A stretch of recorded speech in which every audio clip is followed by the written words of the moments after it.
Good morning, everybody. Happy Sunday morning. We're going to do a fun show today. Love these impromptu shows. Let's share this right now on Facebook. Let's get the link and we're going to go right now. Get everybody in live now.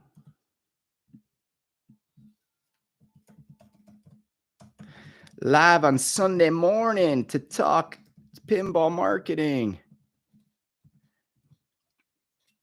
I think I spelled marketing right. Let's get everybody in. Publish original post. Let's go to Patreon. Let everybody there know too. Ah, I really I wanted to sort of have this separately because I didn't really get a chance to articulate myself at Automated as I was running around in my clown outfit. I think this is like a much better forum for what I want to talk about right now. And so let's see this. They changed the whole. I don't know why all these apps continue to change the settings and make it more complicated for content creators to to do stuff. Like as you saw yesterday, what an absolute nightmare um, trying to flip the camera around. It was absolutely terrible. And everyone's having the same problem. Like there's nothing you can do. So I don't understand. I don't understand why these apps have made it much less friendly to do what you want to do. Let's just there we go. That is me. That we are live. We've got some people. Johnny Pinball's in the house. No one's up yet. No, I love these impromptu because it'll live live on YouTube. So like, let's do this. Here's what I want to do. I want to talk about this topic because I felt really what's the best way to let me clean my camera. I'm really bad at tech, as you can tell. There we go. I think that's better. Yeah, it looks a little bit better. In the bedroom day, Kaneda. Brenda went out last night to see Kylie Minogue in New York City. Daddy was on duty. Kids are alive and doing well. I want to thank Mike at Automated, by the way, who gave me he let me go into this like vault. It was like a huge freezer, but it was like filled with toys and stuffed animals. And he said, Chris, take two of anything for your children. And I took the Chizard, or who is that the name of the dragon from Pokemon? And it's become Killian's new best friend. I'm so like amazing the way children bond to a new toy. It reminds me a lot of why people buy new in box Charizard. Okay.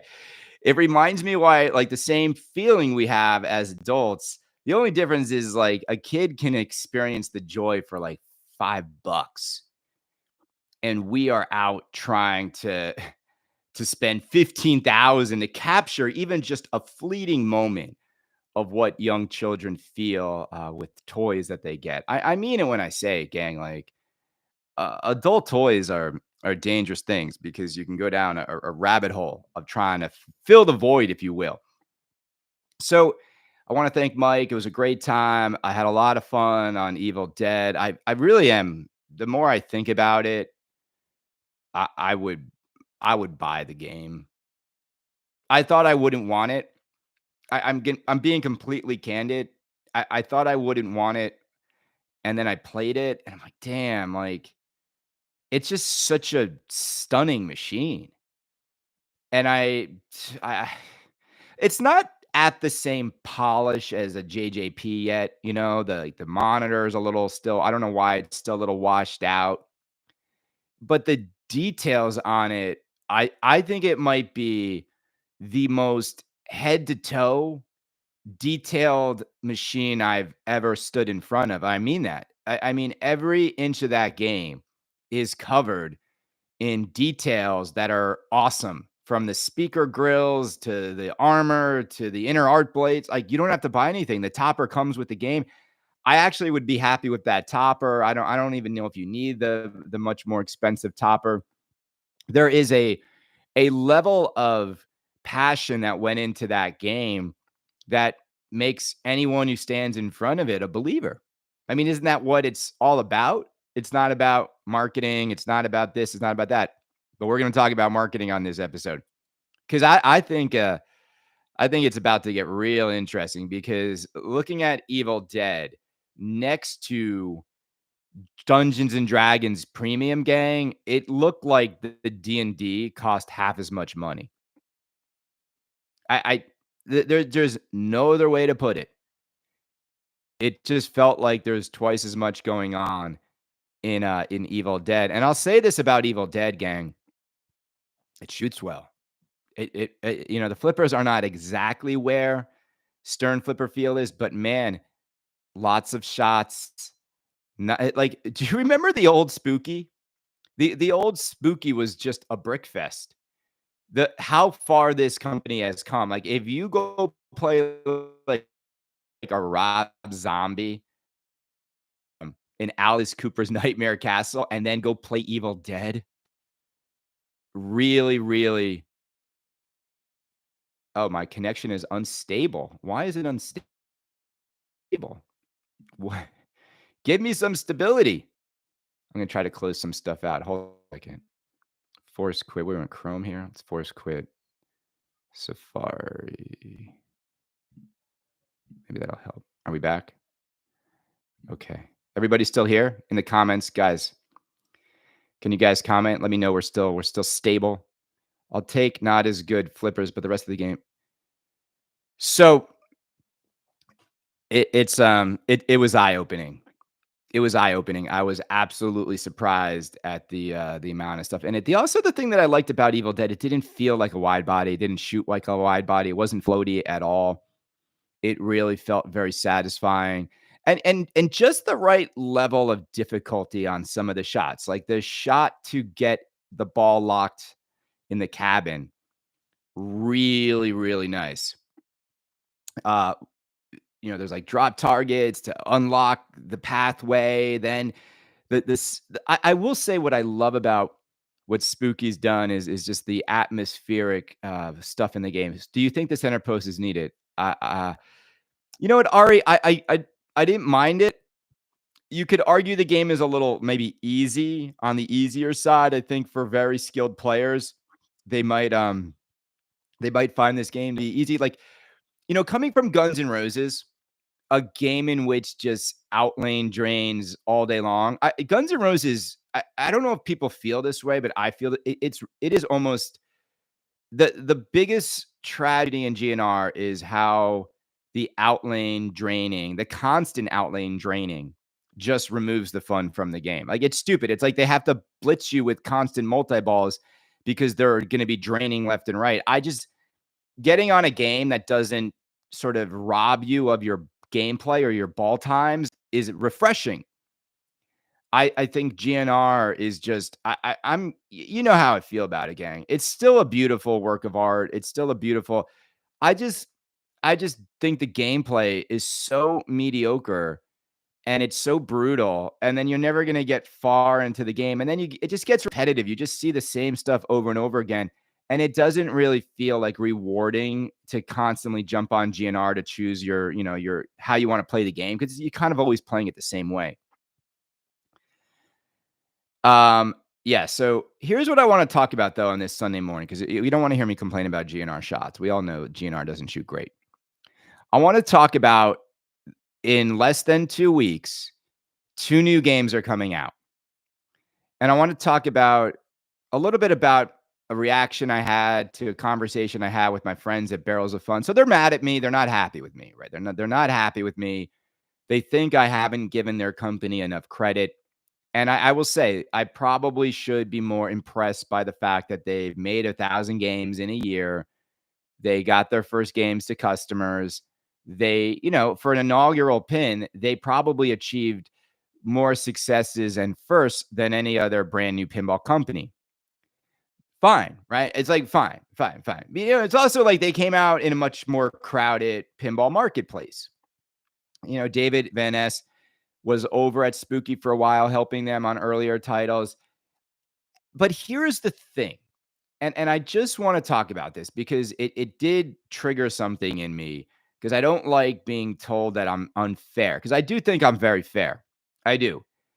And I also honestly, I kind of am allowed to have my own personal opinions about the themes you pick, about the games you make, and about, the market around them all. So, look, Labyrinth is a really nice first effort game. It's not a theme for me. I've never been secret about that. I just don't think it's a title that I'd want to own because I didn't watch those movies with incredible fondness.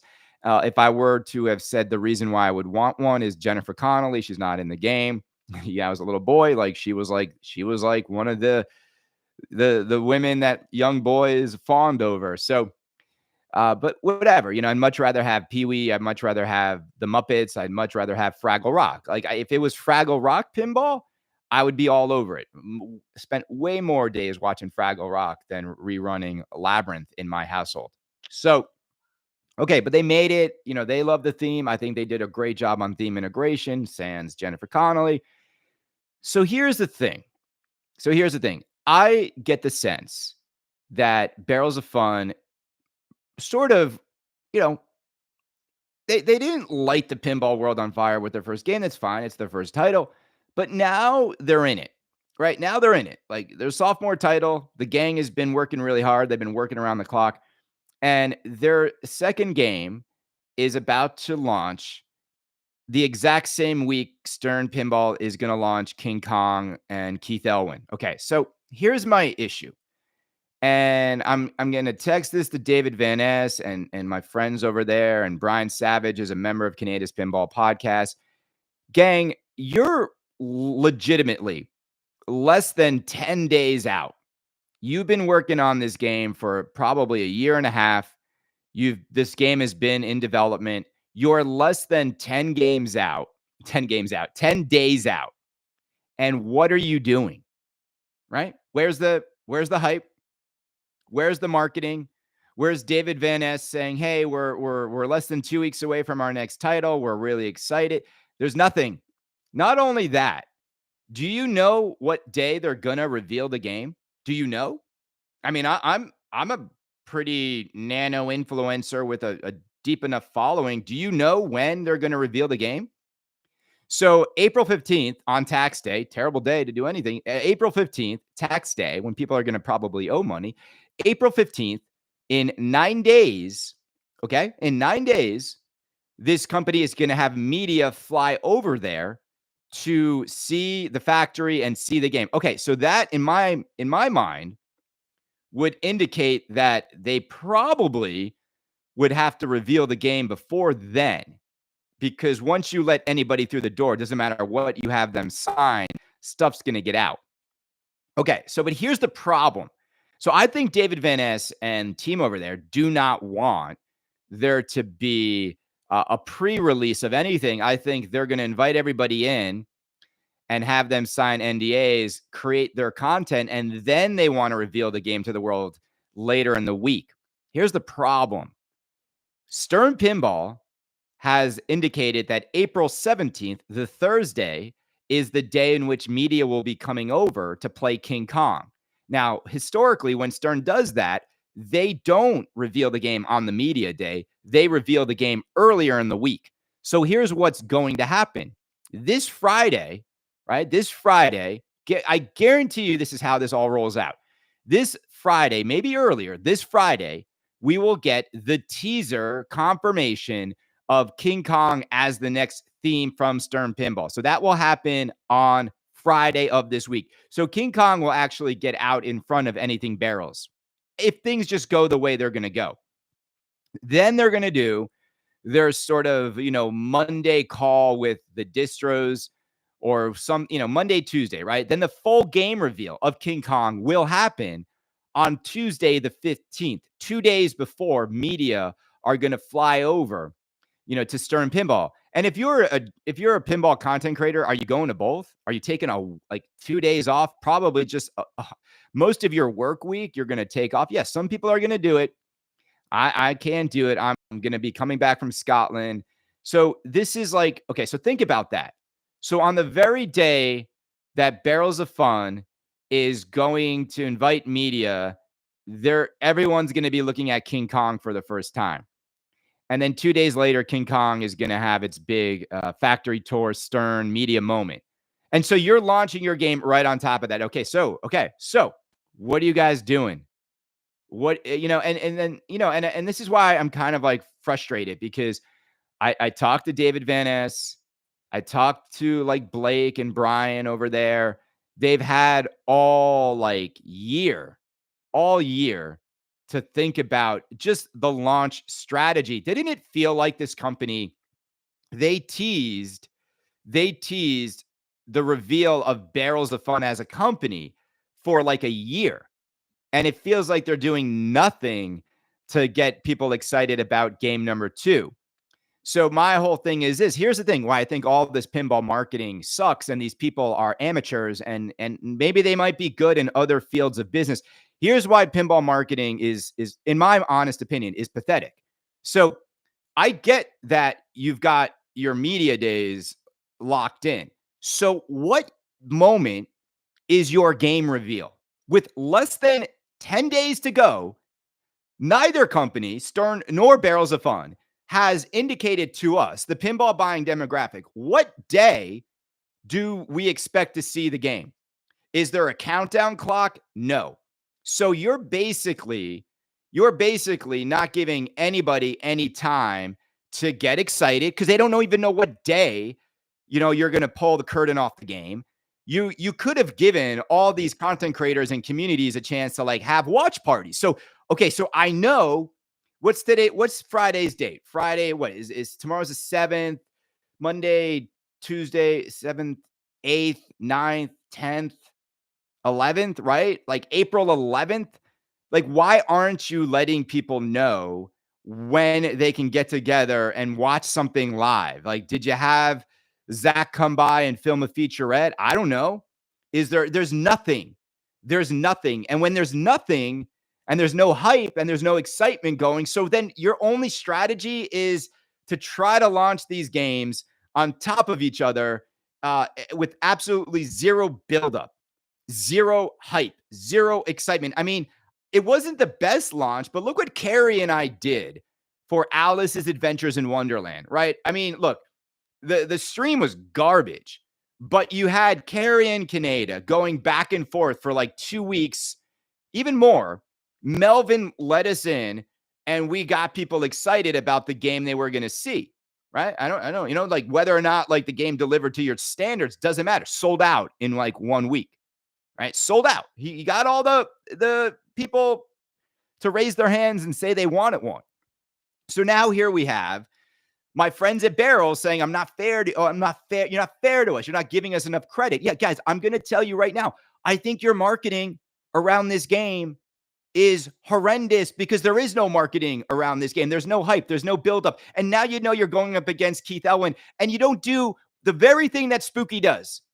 And I keep saying this to Blake. I keep saying it to Brian, to David. You have no transparency. I don't even think half the people here even know what David Van Ness looks like. Do you? Do you? And all day long, I see Bug and Luke all over the internet, kissing babies, shaking hands, and selling Evil Deads. So if you want to pull people in and make them feel good, you got to build that goodwill. And nowhere to be found. Nowhere to be found. I don't need to fly to Benton, Wisconsin to feel like I'm part of the Spooky family, because they let everybody in. And so this is my thing, is like, you can't run your company in this secret vacuum and then expect us all to just wake up and like want to be a part of like your thing, your tribe. And I think the tribe is a good word. Like, each brand creates a tribe of fans that are following it. And Spooky's made it so you feel so awesome being a part of Spooky's tribe. And all of it matters. All of it matters. The level of transparency matters. The level of like connection to your buyer base matters. And you're 9 days out. You're 9 freaking days out from launch. And here's the only thing I can think about, that this is not Dune. That's the only conclusion I can make, is that these dudes are sitting on Goonies and they're laughing their asses off inside. And I hope that's the case. I really do. I hope Dune has been one ginormous misdirect. I hope they're laughing their asses off, and it's really gonna be, it's really gonna be Goonies. Because I can't think of any other reason to then do this. Like, the vibe around Dune is like, and did you come out and get in front of it? Did you control the narrative? And the word I'm getting is like, well, we're like head down to get the game out. Why? What's the rush to get it out now? Now, the reality is they need to get it out because they need to keep the line going. Like, Barrels can't afford to float its workforce if there's a big pause between Labyrinth and the next game, right? They can't do what JJP can, which is like have like 6 weeks with nothing being made as you transition over to Harry Potter. Like, you know what I'm saying? Like, nobody's buying avatars now. Nobody's buying avatars now. But my point is like, and I told this to Blake, and I'll say it to David, like, you gotta help me help you. It's like a Jerry Maguire moment. If you don't give me anything and you treat me like just an outsider like everybody else, then all I'm gonna do is articulate what a big marketing mistake that is. I've got, like, if I do a video and I share it on Facebook, it's gonna get like 2 to 3,000 views. So that's 3 times the amount of people that you're even trying to sell your product to. And look, people are going to make up their own mind. Like, you know what I'm saying? Like I could rant and rave. It doesn't matter. If it's Goonies, it's going to sell out instantly. If it's Dune, it's not. It doesn't matter. It's just not going to work like that. But I also don't understand, like, I don't even think Brian understands, like, Stern's launch schedule. You're literally going to have King Kong revealed to the world on the same day you want media to spend money out of their own pocket to come visit your factory. So I'm walking through the door at Barrels. I just dropped like $500 on a plane ticket, $200 on a hotel. And then I'm looking at my phone the whole time because Stern just dropped King Kong. And then I'm like, oh shoot, maybe I should have just traveled to Chicago and seen King Kong. It just doesn't work out. And where's the countdown clock? Where's David Van Ness and the team over at Barrels being like, here's what I told Blake. I say it to you guys, because, like, honestly, you know me, I'm an open book. Like, I don't even think these are like private side conversations. If I was working at Barrels of Fun, you know what I'd be doing right now if I was David Van Ness? I'd have a little bit more of an external facing voice. I'd be like, yo, guys, I know you saw Jersey Jack up there the other day announcing Harry Potter, saying you shouldn't buy anything other than Harry Potter and that he's got all the assets. I'd be like, that's great. I can't wait for Jack to release Harry Potter. I'll make you guys all a bet. I bet you it doesn't have all the assets you want, because every time Jack gets up there and says that, it doesn't. Jersey Jack got up on stage and put up 2 middle fingers, one for Harry, one for Potter. He told every other pinball company out there, F you, and you're, as a consumer, you shouldn't buy from any of my competitors. And you guys just all took it. Nobody said anything. Nobody said anything. You guys took it on the chin. So he's got Harry Potter, and he just told everybody you're trying to sell to not buy from your company. And what did you do? Did you say anything? Did you punch back? Did you remind everybody how Jersey Jack fumbles every single major theme they've ever had? Did you? Right? Did you, like, well, not every major theme. I mean, Guns N' Roses theme-wise, it was good, but like gameplay, no. But you know what I'm saying? Did you remind Jack how he had no assets in Pirates, no assets in Willy Wonka? Did you remind everybody of that? The only time he really got most assets in was the first game he ever made? Nope, no one said anything. So, like, it's just funny to me that, like, everyone's just kind of in their own swim lane and nobody's, like, zooming out a little bit. So if I was David, I'd be like, look, you can wait for Harry Potter. It's going to come out in May. And oh, by the way, that's a Kaneda exclusive for all you guys. Harry Potter is not going to be shown in April. So if you're waiting for Harry Potter, it's going to be a May reveal. And so you're going to have, at least 2 weeks between Kong and Barrels until you see Potter. I think it's really going to be funny to me. So whatever. If I'm David, I would be like, look, here's the other thing. With this game of ours, not only do we put all of our heart and soul into it, it's not going to be one of these unlimited games. There's going to be one model that comes with everything. And I can't wait for you guys to see it. And if it is Dune, and I've been telling this to my boys over there, guys, just say it. Say it. You don't have to like show anything that you're waiting on license or approval, but we want to let you know that, you're going to want to go watch the Dune movies again, because when you see what we've done and how awesome it is to watch the magic of that universe come to life under glass, like just rip the Band-Aid off if it is. Look, I said I think it's gonna be Goonies or maybe Little Shop of Horrors. I don't know.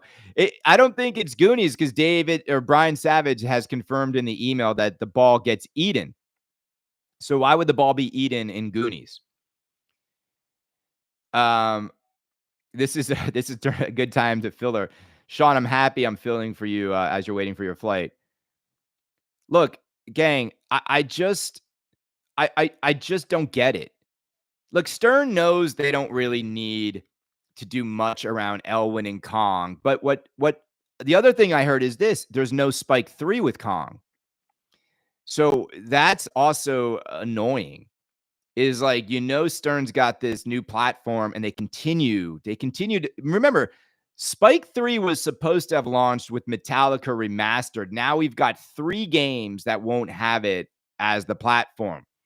Here's why I think they're holding it back. Is they know it comes with a price increase. I bet it was the plan to put it into Kong, but Stern knows if they raise prices now with what's happening in the world, it's gonna be brutal. I I like many of you, probably have lost 6 figures or more in 2 days or 3 days, whatever it's been. 6 figures on paper, right? Nothing I was ever gonna I wasn't gonna sell anything or trade anything. It'll always come back. And, the investment strategies when you go through these recessionary periods is to keep investing. Like, that's the whole point. Like, you keep putting money in. You buy in the bad times and ride them up when times are good. And like my advisor says, when you're in the market for decades, you really only make money 13 days out of the year, but you want to be in it on those 13 days to really, really make money. Um, Kong sells great without Spike 3. That doesn't make any sense, Keith. Like, you're not gonna if you're not gonna put Spike 3 into John Wick and it's gonna help sales. So I just want to say what I think is gonna happen is I think that Barrels is so focused on getting the game ready that they've forgotten what marketing looks like. They've forgotten what marketing is. And the only time you can turn marketing off is when you don't need to market the title because it's so popular. You don't need to market Pokemon. You don't need to market Star Wars. You don't need to market Harry Potter. You don't need to market Back to the Future. But if you've got Dune, you need to do real marketing to get people excited. If you've got Dune, you need to start the hype window well before 9 days out. If you've got Dune, you need to be much more transparent in building a community of people that are excited to see the following title. And that's it. That's it. And I think there is a level of like I don't know the word. They're not smug people. I just think they think it's cute, right? To keep everything a secret. Like, that's our thing. Like, no, nothing leaks from Barrels of Fun. Yeah, you guys are right. Nothing leaks, but you also don't do anything else. So nothing leaks, but you're not doing anything to generate excitement or hype. And I think you're going to learn a really, really harsh lesson come 9 days from now. They're doomed. Yeah, they're doomed. All these things. Like, I think they're going to get clobbered by Kong if what they have is Dune and they haven't spent enough time getting people connected to the game. Because remember, like, it's not like you're going to have a week or two, guys, where like everyone's focused on your Dune game. You might have hours before King Kong is revealed. And if I'm them, I'm releasing the game tomorrow. You need to get a window of exclusivity and you need to manufacture that. If I'm David Van Ness, gang, David, Brian, you guys, you got money, you're smart gentlemen. I talked to you can't do this. You can't buy a $300 microphone and flip open your laptop. It's free to stream on YouTube. Why aren't you doing this? If you get, I told this to Blake, give me the assets now. I will sign an NDA. I would never burn anybody. Gang, I had in my phone Guns N' Roses for an entire year, the actual whitewood of the game. Eric knew I had it. Ken knew I had it. Jack knew I had it. And I said to them, gentlemen, I'm not going to burn you. I'm not going to burn you. I'm not going to release your hard work before it's right. But I could talk about how excited I was for everybody to see it. And as I told Blake and them, I'm like, give me something. Give me something exciting and I'll start to get people excited. Nope. I'm not going to burn you. Show me the game. Show me the game. I'll sign an NDA and I can at least talk about what I saw. Because what you want is someone like Kaneda being like, wow, can't wait for you to see it. Even look at gang. I don't think Evil Dead's a good theme. And then it blew me away. So I think Dune needs to do the same thing. But here's what I heard. I heard Kong is loaded. I heard people that have seen it are so excited. I heard Kong is killer. And it's gonna, the whatever it is, like the mystery of Terror Island or something, or the myth of Terror Island. So I think these guys are going to go up against an 800-pound gorilla, and it's actually like an 8,000-pound gorilla. And I like my friends over there, but is what I do for a living. I do marketing for a living. My bill rate is a lot of money, and I offer my services for free to my friends in the hobby. And I think that it's not hard. It's not hard to do pinball marketing, but it's seemingly like these guys don't even understand the very concept of what works the best. And what works the best is transparency and hype and excitement and a personal connection between product, and look, I mean it, like it's actually even more so having a live something like this where you guys can answer questions. Like if I David Van Ness should be in this seat talking to you guys, because everyone he connects with is another potential customer. These featurette videos don't do that. They're more like pre-canned marketing materials. They're fine, but man, they don't give you a personal connection. They're edited, right? Look at the Jersey Jack, $100,000 video where they brought in fake lighting to pretend the game glowed like it did. They lied to you all. It was bait and switch. You could probably sue them for bait and switch. I mean, they brought in overhead UV lighting and pretended like that's how the game looked in your game room. Oh, it was a lie. It was the biggest bait and switch ever.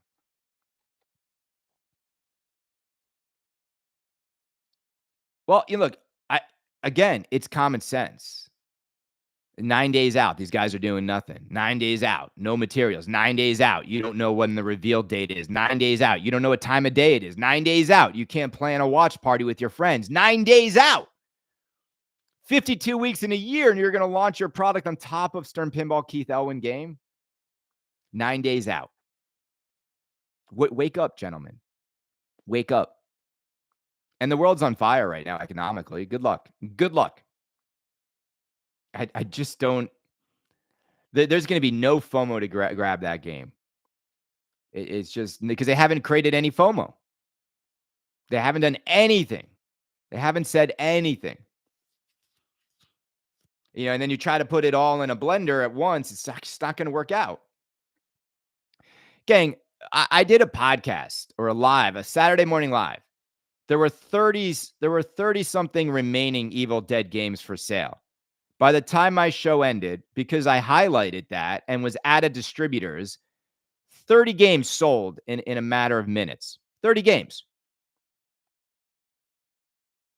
Let's not give Kaneda info. Keep him away. Look, I was invited to both Barrels and Stern. I just want to say thank you, gentlemen, for the invite. I just can't make it. I'm going to Scotland on Thursday for my brother-in-law's wedding, and I don't get back till like Tuesday, and I'm gonna be exhausted, and I've got work to do, and I really want to, I have work. I mean, I don't know any way around it. Like I have work, so I'm not gonna burn a vacation day. And also, dude, it's just so funny to me that Stern paid for everybody's John Wick travel, and now they're not paying for your travel, and people are still gonna go. Like, gang, did you forget? Like, why are you doing them favors? Why are you helping them sell products, and they can't just at least hook you up with a flight and a hotel room? Yeah, Todd, I'm gonna miss you. Todd, do you know how to Todd, on the phone, do you know how to flip the camera around? Because everyone was saying Todd Tucky knows how to do it, but I'm assuming you're filming with a laptop, not a phone.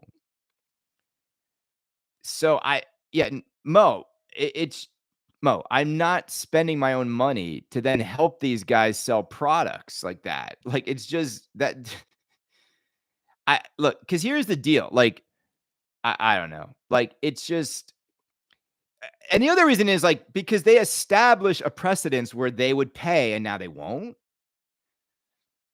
Jersey Jack did it right. Class act. Brett and Leonard and Tom Capera and Eric Minier and Jersey Jack himself. Like they paid for everybody to be in the room. If you broadcast from your tour phone, you could flip the camera. What do you mean tour phone? No, Kerry didn't know how to do it. Even Kerry tried to do it. Kerry uses his laptop like me. That's why it looks right now. It's moo like cow, moo butt. I mean, moo butt, man. It's just like the fact that I'm clicking with a guy named Moo Butt just says it all. Todd, I'll have to give you a call. We'll have to figure this out because we couldn't figure it out for like 2 hours yesterday. No, it didn't work yesterday, gang. I tried it. I'll have to try again. Maybe I have to reset the phone with the camera, not mirror in the camera setting. So that's it, gang. Look, I think I'm gonna call over to my friends at Barrels after this, and I'm going to. Well, let me ask you a question. These games are not going to be at Pintastic, yet Pintastic is like 2 days before they're revealing that makes no sense to me. Why wouldn't they just mail a game to Pintastic if you're did you ask David for a game? Because like they're going to be in boxes or at least like ready for production. Happy Sunday morning, gang. I just want to say, like last night, spending hours with the boys, watching young boys. One is 11 months, one is 4 years old. The beauty of family and how sweet and genuine and loving and caring and emotional life is at that stage is just it fills my heart. It fills my heart. I also want to say I want to give a shout out to a new friend of mine, Dave Frazier. Cool dude, man. He's been on my Patreon for a while. He lives one town over. And I've really made like a couple really, really good friends in Frank D'Angelo. Frank, I love you, brother, and Dave Frazier. And it's just like at my age, I have almost 700 subscribers. I meet people at shows, but it's hard to have like local people that you can connect with and you have a good time with and you can nerd out over pinball. I think it's really important. And moving out of the city was tough because I had friends there. But I'll say getting older, the toughest thing is maintaining an in real life connection to people. And it's so important. And it's what pinball does for us, right? It brings us together with conversation that never gets old. It brings us to uh, to like events and to barcades and to each other's homes to sort of enjoy the pinball machines. But it's just the connector. It's a great connector. Let's see. These people are talking about flipping camera Frenchie. Many artists' best stuff is their old stuff. Think whereas I think your Evil Dead might be your best work. What's your look at you trying to interview Franchi on my show? What's your secret? Yeah, Franchi is Evil Dead is Franchi's best art package to date, without a doubt.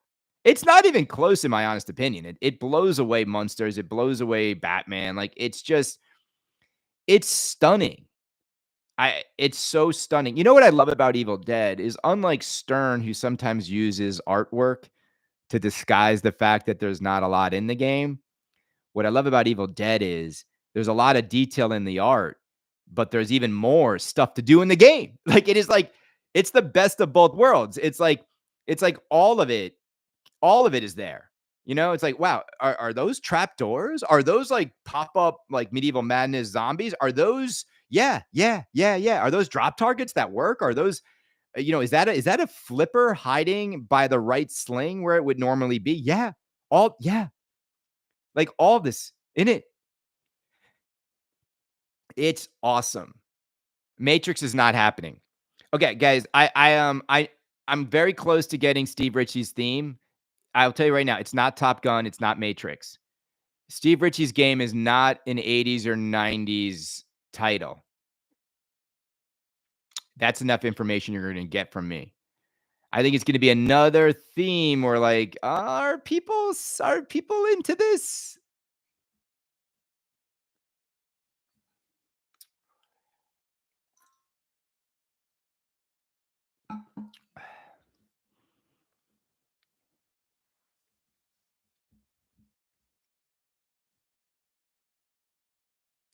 Well, I actually I don't really love Godzilla 70th. I saw it yesterday again. It's not as nice. It's not nearly as nice as Elvira Blood Kiss. To me, Godzilla 70th suffers from the fact that it was supposed to be an LE. It was supposed to look a lot nicer and a lot more, and they had to like remove, I think, the finishing details. I'm gonna tell you right now, like Evil Dead blows away Godzilla 70th in terms of like a presentative. Is that even like a word? In terms of presentation, Evil Dead blows it away. Avatar looks much nicer than I don't know. Godzilla 70th to me, gang, it's just a little like, yeah, yeah. It's not as much fun.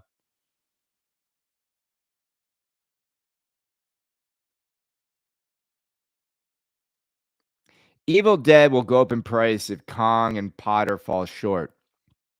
Um, yeah, like look, the good news about Evil Dead is there's never going to be that many of them out there.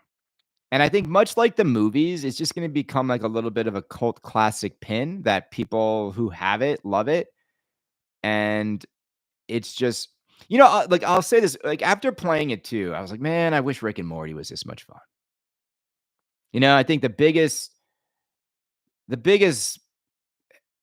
thing that sucks the most is Rick and Morty. The code is so fun and the adventures and the call outs, just some of the worst gameplay in the history of pinball. There's like no way around it. Like there's not much to shoot in Rick and Morty. It's just some of the worst gameplay ever.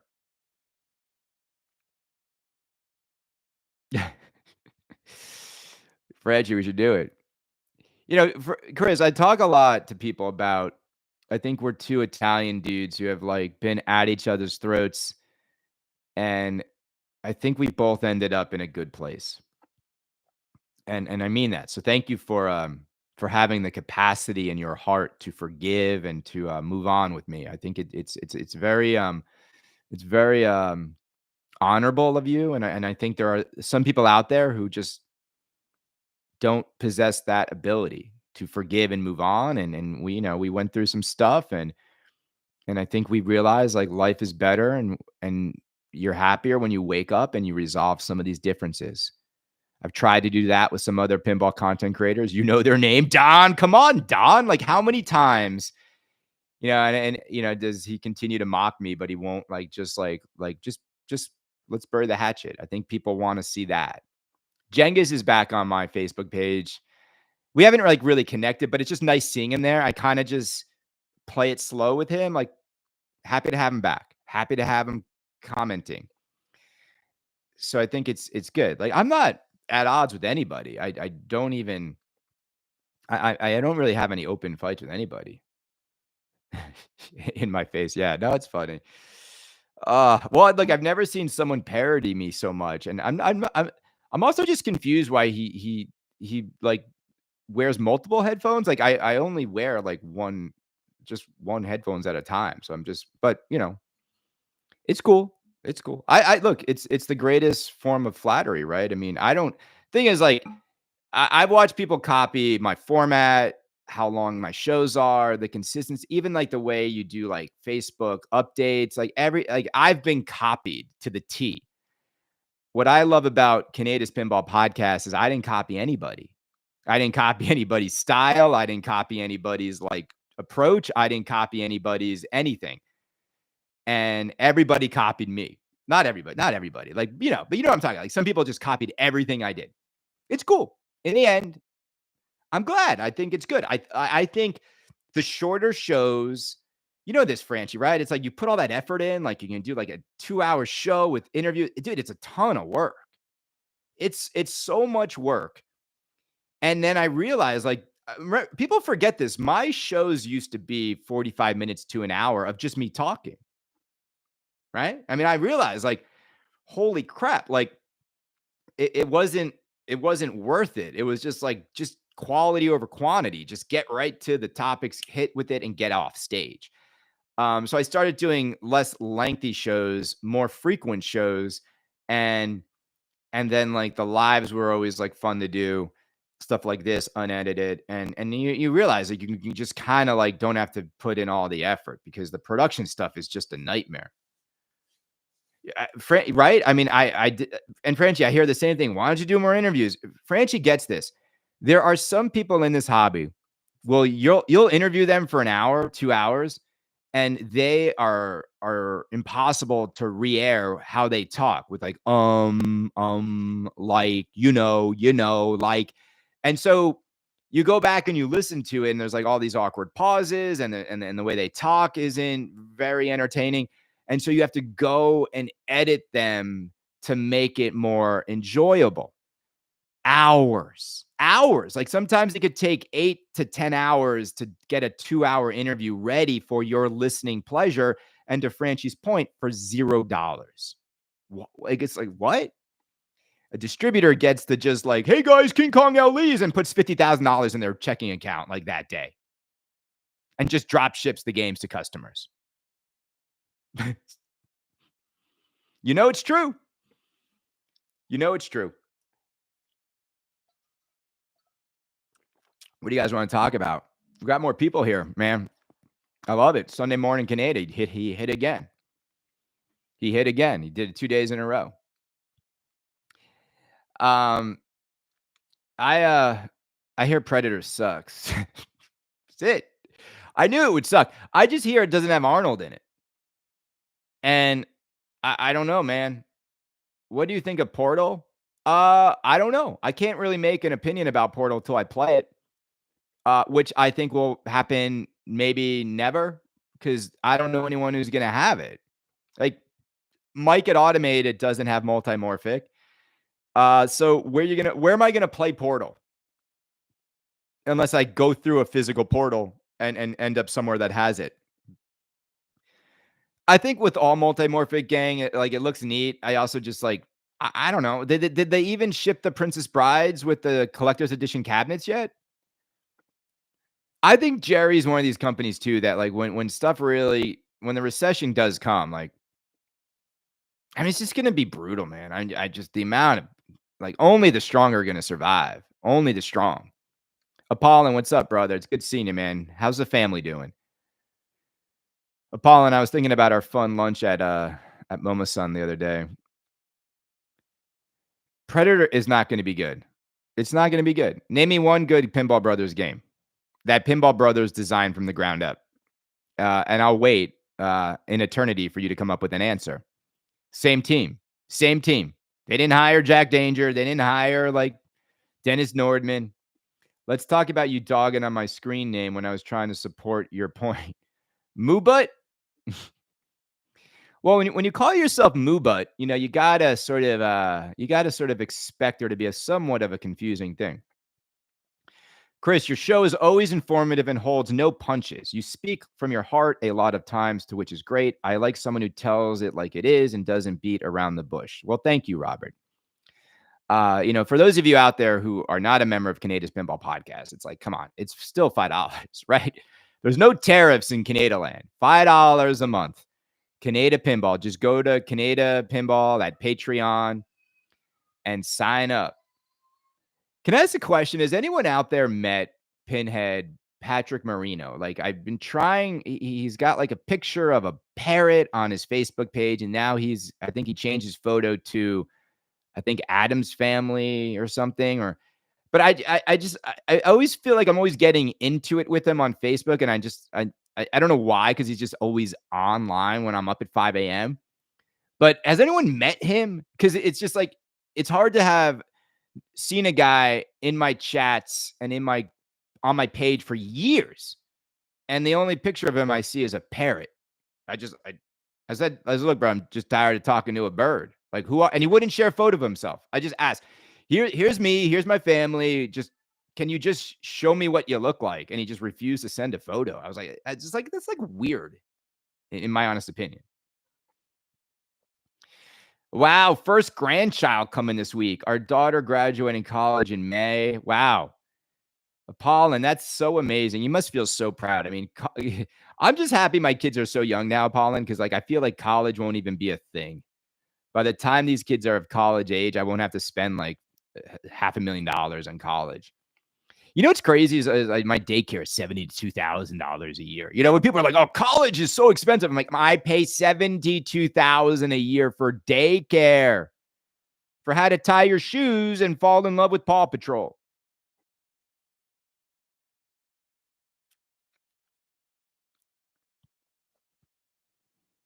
Well, the thing is like, when you think about like why people go to college, it's like to learn information, right? Information, which now is, for the most part, unless you're learning a real skill, information which is now all of the information in the world is like instantly available with like AI. But what I'm going to push my kids to do, and how I was never really guided, and I love my parents, and they gave me the best education in the world. But what they didn't give me on top of that education was like guidance. Okay, and I'll explain what I mean by that. Like when your son comes home and says he's going to study communications and he's going to do a job in public relations, you kind of should have been like, no, what are you doing? Like, what are you doing? You like, because I grew up and my dad was in finance and he worked in M&A, and like, so all these nice things were like the byproduct of working in finance. And so I kind of was spoiled and probably felt like I was entitled to a like more enjoyable upbringing. And we never were without anything we wanted. But man, I would probably, he should have probably been a little bit more. If you want to maintain the lifestyle you grew up with, you can't go do that. And he didn't do that. Now, look, I do love that my parents let us do whatever we wanted and like supported us. And in the end, like turned out to be, successful in my own field. But but I think more than that, it's not even about finance or marketing. I think the thing that I've learned is I just want my children to have skill sets that are real, that won't be obsolete because of a technology. I want them to have skill sets where they could become their own bosses and they can control their own destiny. And that's because, to me, if I were to think about like what's the one thing I've really learned that I would love for them to never have to suffer through, because if you think about life as this combination of pleasure and pain, and a parent should help guide their children to avoid some of the suffering they went through. And we all suffer in different ways, gang. I mean, it's everybody's like, life is suffering. Like if you believe in Buddhism and the existence of life, the moment, and these beautiful children of mine, they don't know one thing yet. They don't know they're going to die. Like they don't know there's an end. They don't know that that they're ever gonna have to live without their parents. I remember the day I realized, like, the infinite length of passing away and being it's when that cascades into life, it's what leads us all to buy stupid pinball machines, right? Where like time is limited, time is short. Like once you realize that, you start to act differently, you start to process things differently. But what I don't want them to ever have is something that I've carried with me for a really long time, and that's just this overwhelming anxiety that I've carried with me my whole career. Because that like just at any moment you could be let go and it could be over and you'd have to like start over again. And I've been fired 3 times in my career. I've had other times where like pinball manufacturers tried to get me fired, and it's like it sucks. It sucks that like doesn't matter how hard I work, how much value I create. If your name's not on the door and it's not a business that you control, you're at the mercy of somebody else. And I just feel like the modern world is turning a lot more into a place that's all about the bottom line. And the trend is to cut loose the people that have all the years of expertise in favor of junior people that don't really cost as much and don't have as much expertise, and you're willing to just wing it. So that's it. That's where I'm at, and I want to help my children avoid that if I can. And money is not the answer. It's more about self-esteem, self-confidence, and skills. Now, and I always say this to Brenda, like if I wake up tomorrow and I find myself without a career where I'm at, I will do everything I can to go get another, source of income. And I feel like I have the skill set and I have the charisma and I have the intelligence and I have the knowledge to do it. And I also, and I mean this when I say this, gang, knowing so many amazing people in this hobby, I do feel like we would all help each other out, if the time came where we would need to help each other out. And I think what we're about to go through as a world and as a society and as a like, there may be times when we need to help each other. And I mean that. And a lot of us, like, again, it's not just financially. I know some of the wealthiest people in the world are inside are dying. So like it's tough. I have a family member right now who's unfortunately has some very grave medical news, and it's just it's a tough time. And I think this is a fun hobby to find help, right? And we don't talk about it, right? It's like you become an adult, you say, "Oh, you got to just survive and grit and just," but I don't know, like it's a different thing, a different thing. Like we should help each other out. We should give Kaneda the assets to Barrels of Fun's new game and let them start the hype train. These guys are 9 days out and they're seemingly doing nothing. They're just trying to get the game ready. I don't care about the game being ready. Barrels, where you been? When is a game have to even be ready to take money on it? Heck, Stern doesn't even like finish a game before they ship it to you. You know what I'm saying? They didn't even game test X-Men before it was in a box and people were like guinea pigs. So like, you know what I'm saying? Just get the game out. Barrel. I was thinking of like Barrels of None. Is it Barrels Not Well Hung? That was the name I came up with. Like if they drop the ball on this, it's going to be Barrels Not Well Hung is my nickname for them. Do you think Alice buyers are going to drop out? Yeah. Yeah. Yeah, I do. But I think Melvin, and you're going to hear more about this. I think they've got a plan that's going to work. I think they're going to make most of the European games, if not all the European games first. That'll give them a nice 3 to 4 to 5 month buffer. So but that by the time people are asked to pay for their US games, hopefully, we'll see some sort of resolution in what's happening with the tariffs. So they can do that. I think they're going to have some wiggle room in terms of what is their strategy. Pepperidge Farm remembers when Kaneda's was selling out. Yeah, barrels of dung. No, I'm not gonna like that's. I don't think anything's gonna be a big hit this year. Maybe Harry Potter.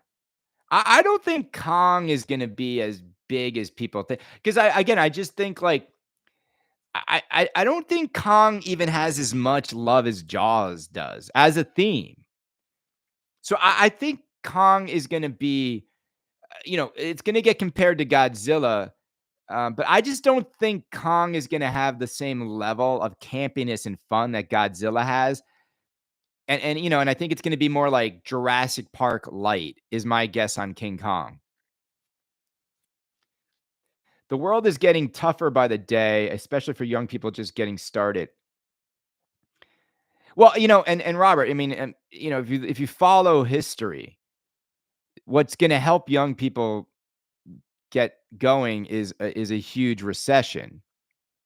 Because what they're gonna need is for things to go down in value and for stuff to crash a little bit. Because as things, but I don't know though, because like I don't even think like real estate's gonna crash because in these desirable towns, there's no more inventory. There's something like I want to say there's 3,000 billionaires in the world now. There's 20 million millionaires in America. Um, it's really expensive. I mean, we still make pennies, right? Didn't Trump cancel the creation of the penny? I don't think everyone's afraid to talk about the effects of mass immigration on the housing market. I just don't think anyone wants to talk about the mass immigration on the housing market on a pinball show. How much is Evil Dead on used on Pinside? Let's go look. Hold on. I always forget I can do this. We can go look at stuff. Market, Evil Dead. I'll say this: the game I was like least impressed with was Metallica. Just look, after playing Evil Dead, Metallica looked really cheap.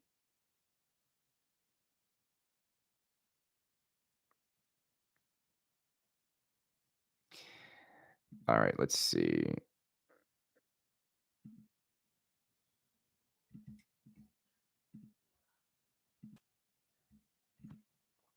All right, so I see um 2 for sale. One is in Connecticut by me. New out of the box owner. Just open the box. 1,500 butter cabinet, $14 topper, under 20 plays. Not interested in the theme. I mean, okay, which is fair, but why'd you buy it?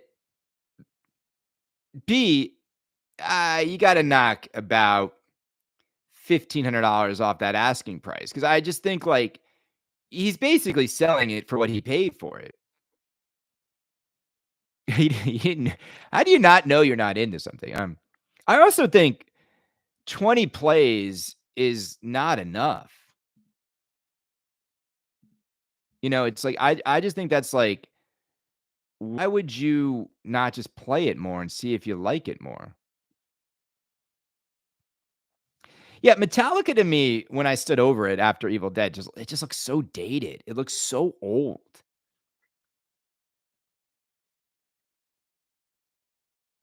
As soon as we just finished daycare, yeah. I mean, I will say this, I would 100% get the butter cabinet. That was the only thing I noticed on the Evil Dead yesterday is, like, the standard just doesn't look as good as butter. It's not even close. I'd have to butter up every spooky game I got. It's just so much nicer, gang. It's night and day. Let's see what else is happening in the pinball world. Did you see Iceman tried to start a topic? I saw this. What a nasty thing to do to me. He tried to start a topic, and I don't even Doug, I don't even know why you're still, like, mad at me, man. I'm like, we don't even, like, correspond, but he tried to get people to cancel their memberships. Look at this. Um, yeah, look at this. He started a thread, and they closed it. Thank you, Pinside, for actually but he started a thread. Have you forgotten to turn off your auto pay for $5 22 days ago? Asking people to cancel their memberships of Kaneda's Pinball Podcast. I just like what did I do? And what have I continued to do to Doug that warrants this level of like, why are you trying to hurt me from my hard work and the stuff I create? Like, and you look at it, it's like, let's look at something. Um, I want to look at the total number of posts, form activity. Let's see.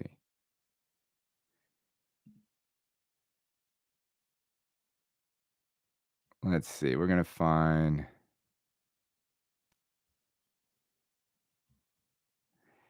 somewhere. It's funny you can scroll and just find the people's.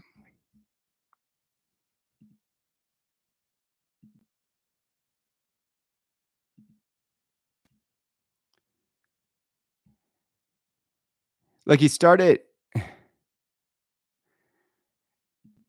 another thread. One was locked, another wasn't. He started another one. Don't forget to turn off your auto pay subs. $5 a month is still worth a couple of beers. Again, using the $5 a month because that's what mine is. And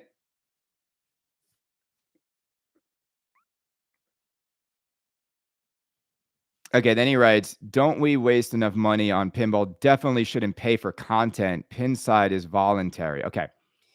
So Doug, you don't pay for content? You don't pay for Netflix? You don't pay you do realize, Doug, you also pay for the internet, which is providing you the content. But anyway, this is the number I want to zoom in on.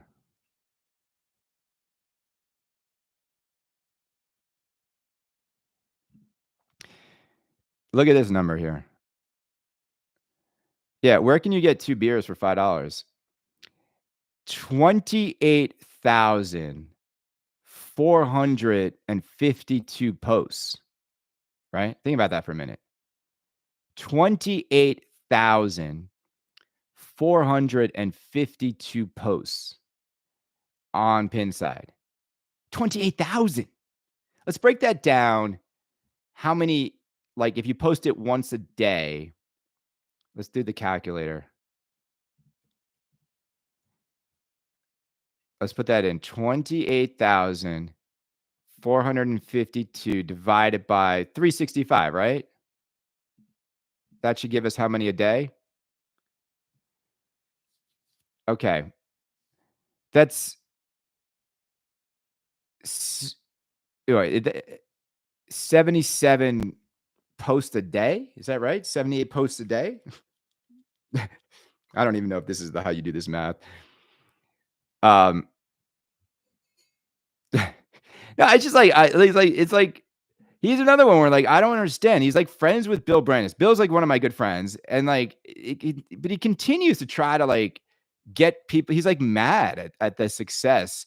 And like Doug, I don't think it's successful. I get you make a lot of money in finance, but bro, like, what's the big deal? Like, why is it still triggering you?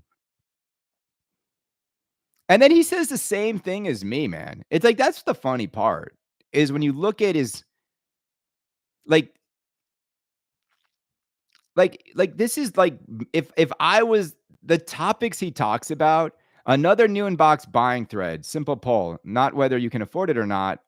Are new in box games at these prices delivering the juice? Because the used home use only says otherwise. Yeah, that's what I've been saying, Doug, on my show. Like in for I think him and I like almost to the T, like think exactly the same about modern pinball pricing. I just it's strange to be so angry at the guy that's like saying exactly what you're saying. And he always calls me nasty names. Dude, I'm saying exactly what you're saying. Let's see something here. Just trying to see like if there's anything popping right now. Harry Potter, I'm not going to see it until May. Let's see. I'm still waiting, man. Do you guys want another? Let's see.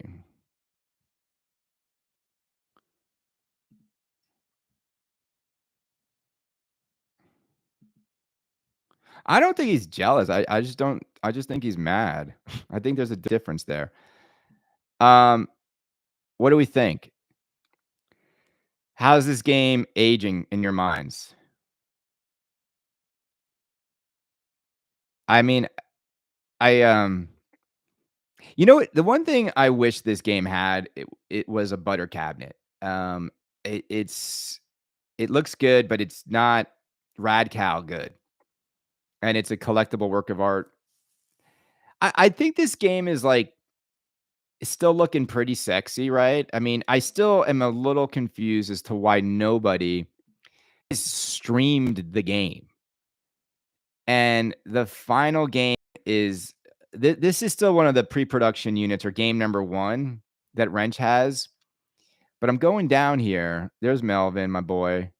There's a tour of Dutch. But like where are the games? There's 2 for sale right now. Um, let's do this. Let's look at market. Let's look at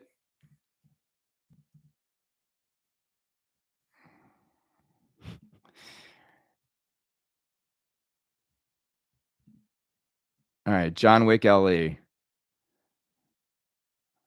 I mean, I wouldn't even have paid 10.5 for it. I mean, this is I mean, poor distros poor distros sitting on these games trying to move them. Let's look at D&D, see if there's any more D&Ds on the market.